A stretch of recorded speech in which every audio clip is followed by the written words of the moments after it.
The best and the worst about being famous, Stel. Ang best po, syempre, ito, like, syempre, kumikita. And syempre, we can provide for our family. Nakakuha namin gusto namin. May mga need and wants din po kami. But, ang kabaliktaran po nun, syempre, dahil nga po nakikilala kami, mas wala po kaming time with our family. So, hindi namin sila masyado nakikita, hindi namin sila nakakasama. Especially now na nakatira kami na dito na sa area na malapit, para malapit na sa work and hindi na kami ma-hassle.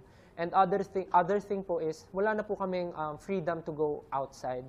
Though, hindi naman kami malabas talaga. Pero yung simpleng pagmamall sana po na gusto naming gawin, hindi na talaga namin magagawa. Kasi may mga instances po na talagang may mga taong nakakilala. Okay lang sa amin yun, pero minsan po talaga kasi nadudumog and ayaw po namin mag-cause ng commotion sa isang lugar na maabala yung mga tao. So, we choose to stay na lang sa bahay. Pag The price you have to pay for fame. Pero